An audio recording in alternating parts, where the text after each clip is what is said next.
श्रीमन्नारायणीयम् अथ सप्तसप्ततितमं दशकम्। जरासन्धादिभिः सह युद्धं च तथा मुचिकुन्दानुग्रहम्। सैरन्द्यास्तदनुचिरं स्मरातुराया यातो भूस्तुललितम् उद्धवेन सार्धम् आवासं त्वदुपगमोत्सवं सदैव ध्यायन्त्याः प्रतिदिनवाससज्जिकायाः।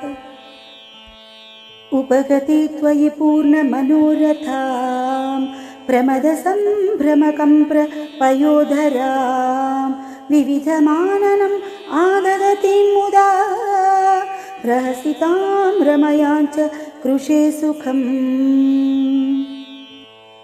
पृष्ठावरं पुनरसाववृणोद्वराकी भूयस्त्वया सुरतमेव निशान्तरेषु सायुज्यमस्त्विति वदेत् बुध एव कामं सामीप्यमस्त्वनिशमित्यपि नाब्रवीत् किम्।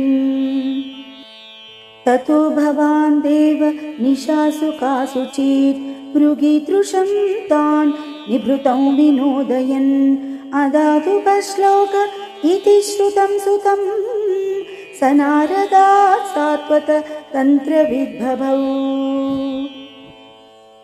अक्रूरमन्दिरमितोऽथ बलोद्धवाभ्याम् अभ्यर्चितो बहुनुतो मुदितेन तेन येनं विसृज्य विपिनागत पाण्डवेयवृत्तं विवेदित तथा धृतराष्ट्रचेष्टाम्।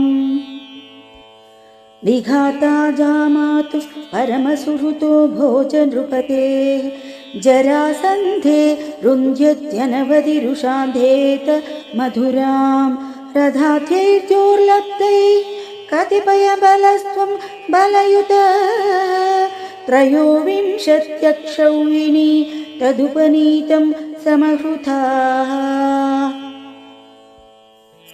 बद्धं बलातथ बलेन बलोत्तरं त्वं भूयो बलोद्यमरसेन मुमोचितैनं निःशेषदिग्जय समाहृत विश्वसैन्यात् कोऽन्यस्ततो हि बलपौरुषवांस्तदानीम्।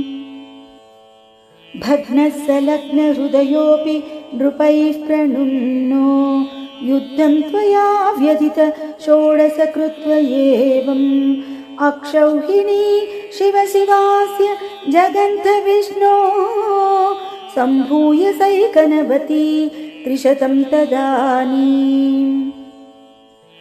अष्टादशेस्य समरे समुपेयुषी त्वं दृष्ट्वा पुरोध यवनं यवनत्रिकोट्या त्वष्ट्राविधाप्य पुरमाशु पयोधि मध्ये तत्राथ योगबलतस्त्वजनाननैषी।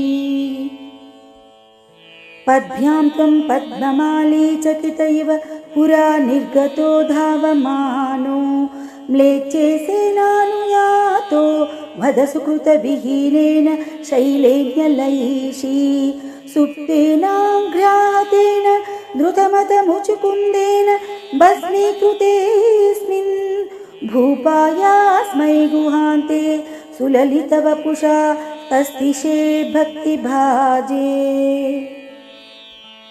ऐक्ष्वाकोऽहं विरक्तोऽस्म्यखिल नृपसुखे त्वत्प्रसादैककाङ्क्षी हा देवेति स्तुवन्तं वरविगतिषुतं निःस्पृहं वीक्ष्य हृष्यन् मुक्तेस्तुल्याञ्च भक्तिं दुत सकलमलां मोक्षमप्याशु दत्त्वा कार्यं हिंसा विशुद्ध्यै तप इति च तथा प्रार्थलोकप्रतीत्यै। तदनु मधुरां गत्वा हत्वा चमूं यवनाहृतां मगधपतिना मार्गे सैन्यैः पुरेव निवारितः चरमविजयं दत्त्वायास्मै प्रदाय पलायितो जलधिनगरीं यातो वातालयेश्वर पाहि पाहि मां श्रीकृष्ण शरणं मम। सर्वत्र गोविन्द नाम संकीर्तनं गोविन्दा